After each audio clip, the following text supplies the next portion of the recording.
Hello guys, welcome to our channel track anime, যেখানে আজকে আমরা দেখব ল্যাজারাস অ্যানিমের শেষ পর্ব, অর্থাৎ পর্ব নাম্বার 13। এপিসোডের শুরুতেই আমরা সেই দৃশ্য দেখতে পাই যেখানে অ্যাক্সেলের ফোনে একটা মেসেজ এসেছে। যে মেসেজটা ডাক্তার পড়তে পড়তে বলছে, এটা তো বেশ রোম্যান্টিক মেসেজ, মনে হচ্ছে কেউ তোমাকে ডেডে রাখছে, কিন্তু দুঃখের বিষয় তুমি এখন এমন অবস্থায় আছো যে তুমি যেতে পারবে না।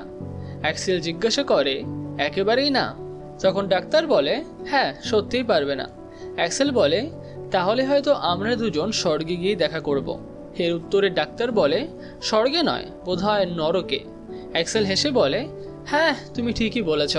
যাই হোক, আমার কিছু যায় আসে না। আমার মনে হয় আমি এখনো অনেক দিন বেঁচে থাকব। এরপর দৃশ্য বদলে যায়। আমরা একটা অত্যন্ত শক্তিশালী ট্রেন দেখতে পাই, যেটা প্রচণ্ড গতিতে ছুটে চলেছে। ট্রেনের ভেতরে ডগলাস আর এলেনিয়া আরাম করে বসে আছে। তারা ব্যাবিলন সিটির উদ্দেশ্যে রওনা হয়েছে। দৃশ্য আবার বদলায়। এবার আমরা দেখি অ্যাবেলকে কিছু সরকারি লোকের সঙ্গে। অ্যাবেল বলছে, আমি তোমাকে গ্রেফতার করতে এসেছি। তোমরা সরকারের অধীনে থেকে অনুমতি ছাড়া বায়ো ওয়েপন তৈরি করেছ, যা অত্যন্ত বিপজ্জনক। এটা করার অনুমতি তোমাদের নেই, আর এসবের জন্য তুমিই দায়ী, তাই তোমাকে গ্রেফতার করা হবে। এর উত্তরে লোকটি বলে, আমি ভুলটা কি করেছি? সবাই এটা তৈরি করেছে, আমরাও যদি না করতাম তাহলে আমাদের দেশ পিছিয়ে পড়তো। অ্যাবেল কঠিন গলায় বলে, এই সিদ্ধান্ত নেওয়াটা তোমার কাজ নয়, তুমি নিজের মন মতো যা কিছু তাই করতে পারো না। লোকটি বলে, দেখো, ভবিষ্যতে আমরা সবার কাছে হিরো হয়ে যাব, তুমি কেন এটা বুঝতে পারছো না?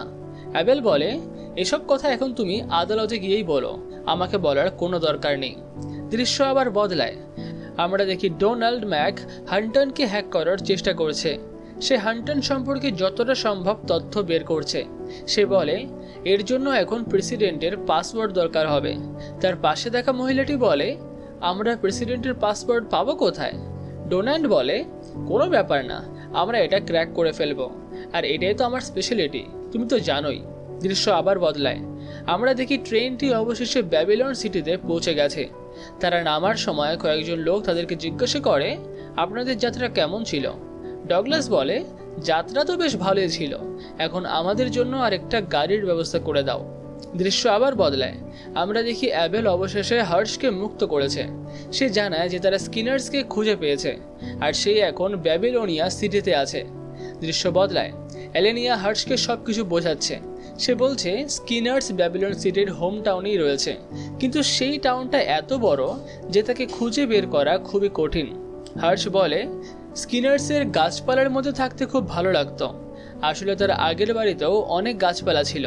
তখনই লিল্যান্ডের মনে পড়ে, আমি যেখানেই গিয়েছি সেখানে টিউলিপের গাছ দেখেছি, হয়তো স্কিনার্সের টিউলিপ গাছ খুবই পছন্দ। এদিকে হ্যাকারটি অবশেষে হান্টারের সব তথ্য বের করে ফেলে। তারা দেখে যে চীনা মন্ত্রী তাদের সরকারের অধীনে কিছু অ্যাসাসিনকে প্রশিক্ষণ দিচ্ছে। অন্যদিকে ডাক্তার মহিলাটি ক্রিসকে ফোন করে বলে, অ্যাক্সেল হসপিটাল থেকে পালিয়েছে। আমি বুঝতেই পারছি না যে এই অবস্থায় সে পালালো কিভাবে। ক্রিস জিজ্ঞাসা করে, সে কোথায় গেছে? ডাক্তার বলে, সেই জায়গায় যেখানে ফেরেশতাদের দেখা যায়। এরপর ক্রিস ফোনটা কেটে দেয় আর লিল্যান্ডকে বলে, আমি একটা বোকাকে ফিরিয়ে আনতে যাচ্ছি। পরের দৃশ্যে আমরা দেখি একজন লোক সিসিটিভি ক্যামেরায় অ্যাক্সেলকে পালাতে দেখছে। সে তার মিলিটারি টিমকে আদেশ দেয় ওকে শেষ করে দেওয়ার জন্য। এরপরে একটা ঘোষণা হয়, সবাই ব্যাবিলনিয়া সিটির মেন টাওয়ার থেকে দূরে সরে যান। আমরা দেখি ব্যাবিলনিয়া সিটির মেন টাওয়ারটা ফেরেশতার আকৃতির। অ্যাক্সেল সেটার ওপরে উঠে যায় এবং বলে, তাহলে তুমি আমার জন্য অপেক্ষা করছিলে? আমরা দেখি অ্যাক্সেল আসলে একটা অ্যাসাসিনের সঙ্গে কথা বলছে। এটা সেই অ্যাসাসিনই যে তাকে মেসেজ পাঠিয়েছিল। অ্যাক্সেল বলে, কাল তো পৃথিবী শেষ হয়ে যাবে, আর তুমি এখনো আমার পিছনেই লেগে আছো। এরপর সে বলে, আমি জানি তুমি আমাকে কিছু জিজ্ঞাসা করতে চাও, সেটা কি? অ্যাসাসিন বলে, আমি হান্টন সম্পর্কে জানতে চাই। অ্যাক্সেল বলে, হান্টন? আমি তো ওর সম্পর্কে কিছুই জানি না, জানতে হলে আমাকে মেরে জেনে নাও। পরের দৃশ্যে তাদের লড়াই শুরু হয়। অ্যাসাসিন অ্যাক্সেলের ওপর ভারী পড়ছিল। অ্যাক্সেল আঘাতের কারণে দুর্বল হয়ে পড়েছে। দৃশ্য বদলায়। অন্যদিকে হ্যাকার বলছে, এই স্কুলে এমন পড়াশোনা হতো যেখানে মানুষকে মানসিকভাবে দানবে পরিণত করা হতো, তাদের আবেগকে মেরে ফেলা হতো, যাতে তারা নিখুঁত অ্যাসাসিন হতে পারে। আমরা আবার দেখি অ্যাসাসিন অ্যাক্সেলকে খুবই মারছে। হ্যাকার বলছে, চীনা পৌরাণিক কাহিনীতে একটা দানব আছে যেটার নাম হলো হান্টন। এটা খুবই নৃশংস, আর এই নামেই এই একাডেমির নামকরণ করা হয়েছিল। লরের মাঝে অ্যাক্সেলের ফ্ল্যাশব্যাক মনে পড়ছে। সে শুনতে পাচ্ছে, তুমি একটা দানব, তোমার কোনো অনুভূতি নেই, তোমার কোনো হৃদয় নেই, তুমি শুধু একটা রোবটের মতো কাজ করো। তার ঘাম ছুটছে, তার পুরনো ট্রমা মনে পড়ছে। কেউ একজন চিৎকার করে বলছে, তুমি একটা দানব। কিন্তু এরপরও অ্যাসেসিন তার পুরো শক্তি দিয়ে অ্যাক্সেলের সঙ্গে লড়াই করছে। ঠিক তখনই দৃশ্য আবার সরে যায়। আমরা জানতে পারি যে কিভাবে একদিন একজন অ্যাসেসিন, যিনি প্রশিক্ষণ নিচ্ছিলেন, তিনি তার শিক্ষক ও সেখানে পড়া সমস্ত ছাত্রদের হত্যা করে আর সেখান থেকে পালিয়ে যায়।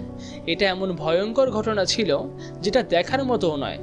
ঠিক তখনই সেই অ্যাসাসিনের মনে পড়ে তার শিক্ষকের কথা। শিক্ষক তাকে বলেছিলেন, তুমি এখানে একটা সফল প্রজেক্ট, তুমি অবশেষে একটা মনস্টার হয়ে উঠেছ। আর এই কথাগুলো শুনে অ্যাসাসিন আরও বেশি আতঙ্কিত হয়ে পড়ে। ঠিক তখনই হেলিকপ্টার এসে তাদের উপর গুলি চালানো শুরু করে। অ্যাক্সেল লক্ষ্য করে যে অ্যাসাসিনের কাছে একটা রকেট লঞ্চার রয়েছে। অ্যাক্সেল হেলিকপ্টারটাকে তার দিকে আকর্ষণ করে, আর অ্যাসাসিন তার রকেট লঞ্চারটা সেদিকে লক্ষ্য করে ছুড়ে মারে। পরের দৃশ্যে সে গুলি ছোড়ে আর হেলিকপ্টারটা বিস্ফোরণ হয়ে যায়। বিস্ফোরণের সঙ্গে সঙ্গে হেলিকপ্টারটা একটা মূর্তিতে ধাক্কা খায়, আর সেই মূর্তিটা পুরোপুরি ভেঙে নিচে পড়ে যায়। মূর্তির সঙ্গে এক্সেল আর অ্যাসাসিনও নিচে পড়তে থাকে। আর এই সময় ক্রিসও সেখানে পৌঁছে যায়, কারণ সে জানতো যে অ্যাক্সেল এখানেই থাকবে। শেষ পর্যন্ত অ্যাক্সেল বেঁচে যায় এবং অ্যাসাসিনকে খুঁজতে শুরু করে। সে দেখতে পায় যে অ্যাসাসিন এক জায়গায় পড়ে আছে। কাছে গিয়ে অ্যাক্সেল বলে, তুমি এখনো বেঁচে আছো তাই না? তুমি আমাকে হান্টনের কথা জিজ্ঞেস করেছিলে না? আমি শুধু এটুকু জানি যে একদিন হান্টন থেকে একজন লোক বেরিয়ে এসে সবাইকে হত্যা করে ফেলে, আর সে শেষে মুক্ত হয়ে যায়। অ্যাসাসিন বলে, আমার সেই কথাগুলো মনে পড়েছে, কিন্তু আমি এখন আর মনস্টার নই, আমি এখন একটা সাধারণ মানুষ। আর এরপরে সে তার চোখ বন্ধ করে ফেলে। ঠিক তখনই ক্রিস এসে পড়ে। ক্রিস অ্যাক্সেলকে জিজ্ঞাসা করে, তোমার অবস্থা কেমন? অ্যাক্সেল বলে, আমি ঠিকই আছি। ক্রিস তাকে বলে তার পেছনে বসতে, কারণ তারা স্কিনারকেই খুঁজে পেয়ে গেছে। পরবর্তী দৃশ্যে অ্যাবেল বোঝাচ্ছে কিভাবে সবকিছুর সমাপ্তি হয়েছে, আর এখন শুধু একটা কাজই বাকি, সেটা হলো স্কিনারকে খুঁজে বের করা। অ্যাবেল আরও বলে যে স্কিনার্স অনেক গুরুত্বপূর্ণ তথ্য লুকিয়েছে। একবার স্কিনার বিষাক্ত কিছু জিনিস নিয়ে বিমানবন্দরে যাচ্ছিল।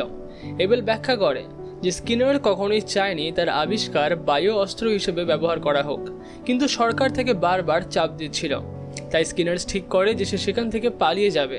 কিন্তু বিমানবন্দরে পৌঁছানোর সময় তার উপর দুই দিক থেকে গুলি চলে, ফলে তার সুটকেস থেকে বিষাক্ত গ্যাস বেরিয়ে যায়। সেই গ্যাসের কারণে সেখানে থাকা সবাই মারা যায়। অনেক নিরীহ মানুষের প্রাণ গেছে, আর তোমরাও সেই মানুষদের মধ্যেই ছিলে। মানে তোমরা মরে আবার বেঁচে উঠেছ।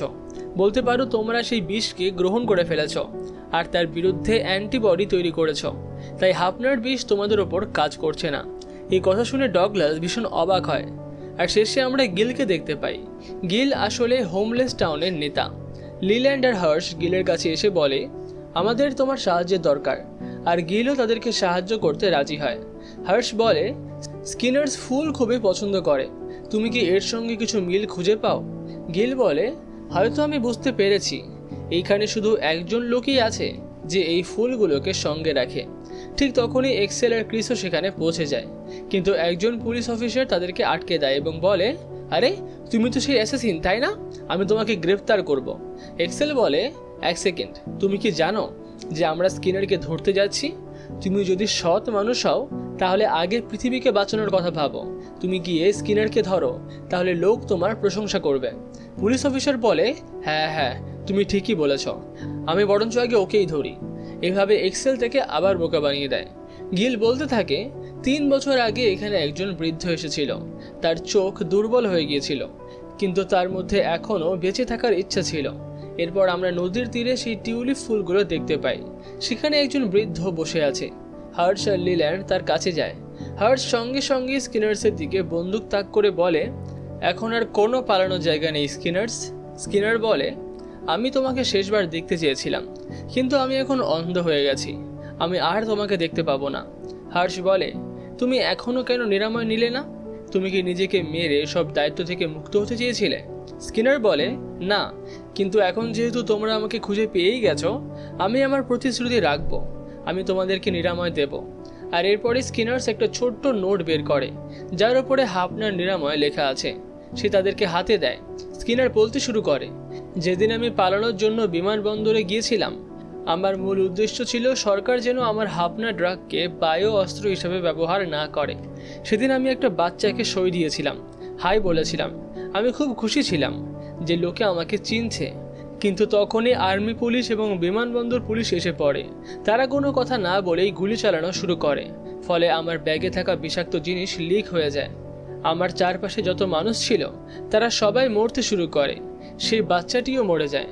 তার দোষটা কী ছিল? সেই দিন থেকে আমি ঠিক করি এই মানবতা খুবই নিষ্ঠুর। আমি কখনোই আমার আবিষ্কারকে বায়ো অস্ত্র হিসেবে ব্যবহার করতে দেব না। ঠিক তখনই এক্সেল এগিয়ে যায় এবং বলে, আমি তোমাকে কিছু জিজ্ঞাসা করতে চাই। স্কিনার, যদি তোমাকে সুযোগ দেওয়া হতো তাহলে তুমি কি চাইতে? এই পুরো পৃথিবী ধ্বংস হয়ে যাক, নাকি তুমি সত্যিই চাইতে যে কেউ তোমাকে এসে খুঁজে বের করুক? স্কিনার কিছু না বলে চুপ করে থাকে আর তারপরে বলে, তুমি কি ভাবো এক্সেল? এই পৃথিবীর কি বেঁচে থাকার অধিকার আছে?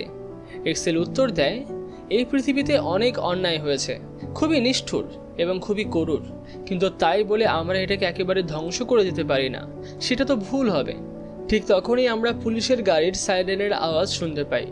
এক্সেল আর ডগলাস তাদের বন্দুক তাক করে বলে, যদি তোমরা এখানে বেঁচে থাকো তাহলে তারা আমাদের উপর সন্দেহ করবে, তাহলে আমরা আর বাকিদেরকে বাঁচাতে পারবো না। তখনই এবেল এসে পড়ে এবং বলে, এখন আর এসব করার দরকার নেই। প্রেসিডেন্ট ফোন করে বলেছেন তোমরা সবাই মুক্ত। পরের দৃশ্যেই সবার হাতে ব্রেসলেট খুলে যায় আর তারা অবশেষে মুক্ত হয়। এবেল বলে, প্রেসিডেন্ট তোমাদের সবাইকে মুক্ত করেছেন, কারণ তোমাদের জন্যই পুরো পৃথিবী বাঁচতে চলেছে। তোমাদের সব অপরাধ মাফ হয়ে গেছে। তোমরা এখন পুরোপুরি স্বাধীন, যা খুশি তাই করতে পারো। তবে আমি তোমাদের কাছে এখনো কিছু চাই। তোমরা এত নিখুঁত একটা দল, তাহলে কেন না তোমরা এখন একসঙ্গেই কাজ করো? আর এই পৃথিবীতে আরও অনেক রহস্য আছে যেগুলো তোমরা সমাধান করো। আর এই কথায় সবাই অবাক হয়ে যায়। তারা বুঝতে পারে না যে কি উত্তর দেবে। তখন লিল্যান্ড বলে, আমি এদের সঙ্গে কাজ করতে চাই। পরের দৃশ্যে ক্রিসও তাই বলে যে আমি এদের সঙ্গে কাজ করতে চাই। শেষমেশ আমার তো যাওয়ার আর কোনো জায়গাই নেই। এলেনাও বলে, এদের জন্য কাজ করে আমার মজাই লাগে, তাই আমি ওদের সঙ্গেই থাকবো। ডগলাসও বলে যে হ্যাঁ, আমি ওদের সঙ্গে থাকবো। কিন্তু শুধু এক্সেলই বাকি থাকে। সবাই তার দিকে তাকিয়ে আছে আর দেখতে চায় যে এক্সেল কি উত্তর দেয়। এক্সেল বলে, এখনও তো মজা শেষই হয়নি, আমিও মজা করতে চাই। অর্থাৎ সেও তাদের সঙ্গেই থাকবে। পরের দৃশ্যে আমরা দেখি হাফনার নিরাময়ের ড্রাগ তৈরি হচ্ছে। এটি পুরো পৃথিবীতে ছড়িয়ে পড়েছে আর সবাইকে দেওয়া হচ্ছে। আমরা মিলিন্ডার বাড়ি দেখি, যিনি স্কিনার্সের ঠাকুমা। তিনি চা খাচ্ছেন আর অবশেষে স্বস্তির নিঃশ্বাস ফেলছেন। আমাদের জানানো হয় যে স্টকগুলো আবার বাড়ছে, কারণ সবাই জানে যে তারা এখন বেঁচে থাকবে। সেই পুলিশ অফিসার যিনি শেষমেশ স্কিনারকে ধরেছিলেন, তিনি খুবই বিখ্যাত হয়ে যান। আর অন্য একদিকে ডাক্তার ডগলাসকে বলছে যে তার একটা হাড় ভেঙে গেছে, তাকে বিশ্রাম নিতে হবে। একই সঙ্গে কুইন এলিজাবেথ সবাইকে বলছে যে তারা এখন নিরাপদ আর কোনো সমস্যার দরকার নেই। এলেনাও বলছে, তুমি আমার এই সেটআপে হাত দিলে কিভাবে? এখন আমার অ্যাকাউন্টটাই চলে গেছে। হ্যাকার বলে, আমাকে মাফ করো, কিন্তু ওটা জরুরি ছিল, আমি আর কিছু করতে পারিনি। এক দৃশ্যে এবেল আর এলিজাবেথ একসঙ্গে আর্ট মিউজিয়াম ঘুরছিলেন। ক্রিস একটা লম্বা ট্রিপে গেছে যেখানে সে আনন্দ করছে। আর আমরা দেখি যে খবর ছড়িয়ে পড়েছে, গুড বাই হাফনা অ্যান্ড ওয়েলকাম পেন। মানুষ আবার ব্যথা অনুভব করতে চায়। লিল্যান্ড অবশেষে তার বাড়ি সামলাতে ফিরে আসে। তার বড় বোন থেকে স্বাগত জানায়, কারণ লিল্যান্ড তার আসল জায়গায় ফিরে এসেছে। আমরা দেখি যে হার্শ ডাক্তার স্কিনারের কবরে ফুল দিচ্ছে। এর মানে স্কিনার মারা গেছে, আর সে নিজের হাফনার কারণে নিজেই মারা গেছে। আর শেষে আমরা এক্সেলকেও দেখি, সে ল্যাজারাসের মূল হাইড আউটে বসে আরাম করছে। আর এখানেই শেষ হয় ল্যাজারাস অ্যানিমে। সিজন 2 আসবে কিনা সেটা নিয়ে আমরা এখনো পর্যন্ত শিওর না। যদি আসে আমরা আপনাদের জন্য নিশ্চয়ই নিয়ে আসবো। আপাতত এই পুরো সিজনটা আপনাদের কেমন লাগলো সেটা কিন্তু আমাদের কমেন্ট করে জানাতে ভুলবেন না। ভালো লেগে থাকলে ভিডিওটিকে লাইক করবেন, শেয়ার করবেন, আর এইরকমই আরও অনেক সিরিজ দেখার জন্য চ্যানেলটাকে তো সাবস্ক্রাইব অবশ্যই করবেন। তাহলে দেখা হচ্ছে অন্য একটা ভিডিওতে।